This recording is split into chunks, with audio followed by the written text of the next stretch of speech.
అందరికీ నమస్కారం. గ్రామ సర్పంచులు సగౌరవంగా తలెత్తుకునే రోజు వచ్చింది. ఎంతో ఆనందంగా 3 రంగుల జెండా ఎగరవేసే సమయం వచ్చింది. ఎందుకు అంటారా? ఇంతకాలం ఆనందంగా గౌరవంగా జెండా ఎగరవేయలేదు అంటారా? ఆగస్టు 15కి జనవరి 26కి చేశారు. పంచాయతీ ఆఫీస్ ముందు జెండా ఎగరేశారు. జాతీయ గీతం ఆలపించారు. స్వీట్లు పంచిపెట్టారు. వచ్చిన వాళ్ళకి కాఫీ టీలు ఇప్పించారు. కానీ ఆ జెండా పండుగకు అయిన ఖర్చు కోసం ప్రభుత్వం ఎంత ఇచ్చేదో తెలుసా? 100 రూపాయలు. పెద్ద పంచాయతీ అయితే 250 రూపాయలు అంతే. ఇదేమిటి మరి ఇంత తక్కువ అని మాత్రం ఆశ్చర్యపోవద్దు. 34 సంవత్సరాల కిందట నిర్ణయించిన మొత్తాలని ఈ ఏడాది జనవరి 26 రిపబ్లిక్ డే వరకు ఇస్తూ వచ్చారు. స్వాతంత్ర దినోత్సవానికి రిపబ్లిక్ డేకి అయ్యే ఖర్చుల కోసం ఎంతో కొంత సర్పంచుల జోబు నుంచో అప్పో సొప్పో చేసి కానిచ్చేవారు. అయితే సర్పంచులు సగౌరవంగా జెండా ఎగరవేసేలాగా రాష్ట్రంలో ఎన్డీఏ ప్రభుత్వం నిర్ణయం తీసుకుంది. మైనర్ పంచాయతీలకు 10,000 రూపాయలు, మేజర్ పంచాయతీలకు 25,000 రూపాయలు ఇస్తున్నట్లు ప్రభుత్వం జీవో ఇచ్చింది. గ్రామాల గురించి, గ్రామాల బాగోగుల గురించి నిరంతరం ఆలోచించే నాయకుడు ఉంటే మార్పులు ఎంత సానుకూలంగా మొదలవుతాయనడానికి ఇదొక మచ్చుతునక. రాష్ట్ర ఉప ముఖ్యమంత్రి శ్రీ పవన్ కళ్యాణ్ గారికి గ్రామాల సర్వతోముఖాభివృద్ధి చేయాలనే తపన ఉంది. ఆయనే పంచాయతీరాజ్, గ్రామీణాభివృద్ధి శాఖల మంత్రి కావడం రాష్ట్ర ప్రజల అదృష్టం.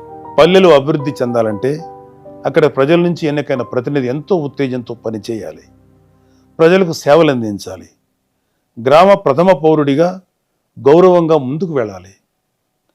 పంచాయతీలు అతనికి గౌరవాన్ని సూచించే వేడుకల్లో ప్రధానమైనవి స్వాతంత్ర దినోత్సవం, రిపబ్లిక్ డే. గ్రామాలకి ప్రథమ పౌరుడు సర్పంచ్ చేతుల మీదుగానే జెండా పండుగ నడుస్తుంది. ఆ వేడుక చేసేటప్పుడు అతను ఏ దశలోనూ ఇబ్బంది పడకూడదు. ఊరంతా ఆ వేడుకలో భాగమై మన మువ్వన్నెల జెండాకు వందనం చేయాలని శ్రీ పవన్ కళ్యాణ్ గారు భావించారు. కొద్ది రోజుల కిందట సర్పంచులు రాష్ట్ర ఉప ముఖ్యమంత్రి గారిని కలిశారు. ఆ సందర్భంలో వచ్చిన ప్రస్తావనే పంచాయతీల్లో ఆగస్టు 15, జనవరి 26 వేడుకల నిర్వహణ. ఈ వేడుకల కోసం తమకు ఇచ్చే మొత్తాలు ఎంత తక్కువ వారు చెప్పారు. తక్షణమే అధికారులతో మాట్లాడి వివరాలు పరిశీలించారు. 34 ఏళ్ల నాడు నిర్ణయించిన మొత్తాలను ఇవ్వడం భావ్యం కాదని భావించి ఇప్పటి అవసరాలకు అనుగుణంగా 10,000, 25,000 ఇవ్వాలని నిర్ణయం తీసుకున్నారు. శ్రీ పవన్ కళ్యాణ్ గారు తీసుకున్న ఈ నిర్ణయం సహేతుకమైనది.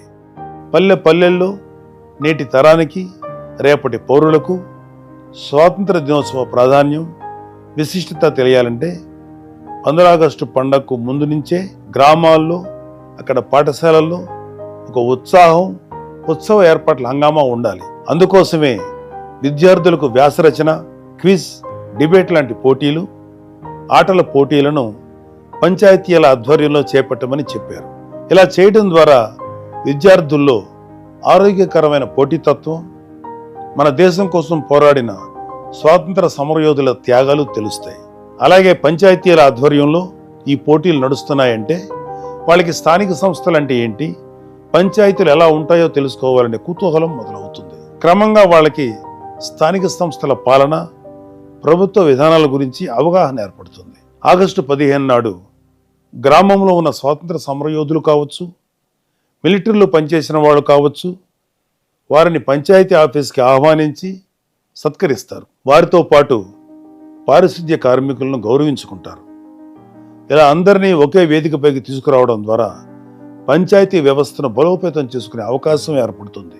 శ్రీ పవన్ కళ్యాణ్ గారు తీసుకున్న ఒక గొప్ప నిర్ణయంతో అందరూ పల్లెల గురించి, స్థానిక సంస్థల విలువ గురించి మాట్లాడుకునే శుభ సమయం వచ్చింది. భావి భారత పౌరులకు, మన కోసం త్యాగాలు చేసిన వారిని ఎంత శ్రద్ధగా స్మరించుకోవాలో తెలుస్తుంది. అంతేకాదు, మన ముంగిటి ఉన్న పాలనా వ్యవస్థ అయిన పంచాయతీల గురించి, వాటి పనితీరు గురించి కూడా తెలుస్తుంది. అలాగే ప్రజలందరూ ఈ పంచాయతీల్లో జరిగే జాతీయ పండుగల్లో సందడిగా పాల్గొనడం ద్వారా తమ ఊరు బాగోగుల గురించి మాట్లాడుకునే ఒక వేదిక లభిస్తుంది. ప్రజల గురించి, పల్లెల గురించి ఆలోచించే నాయకుడు ఉంటే బహుముఖంగా ప్రయోజనాలు చాలా మంచి నిర్ణయాలు వెలువడతాయి. అవి వెంటనే అమలవుతాయి. శ్రీ పవన్ కళ్యాణ్ గారు తీసుకున్న ఒక నిర్ణయం వెనుక ఎన్ని ప్రయోజనాలు దాగి ఉన్నాయో అర్థమైంది కదా. ఖచ్చితంగా ఆంధ్రప్రదేశ్ రాష్ట్రంలో 13,326 గ్రామ పంచాయతీలకు మంచి రోజులు వస్తున్నాయి. ఈ రోజు వచ్చిన జీవో అందుకు మొదటి మెట్టు. గాంధీజీ కలలుగన్న గ్రామ స్వరాజ్యం ఆవిష్కారమయ్యే సమయం వచ్చింది. జై హింద్.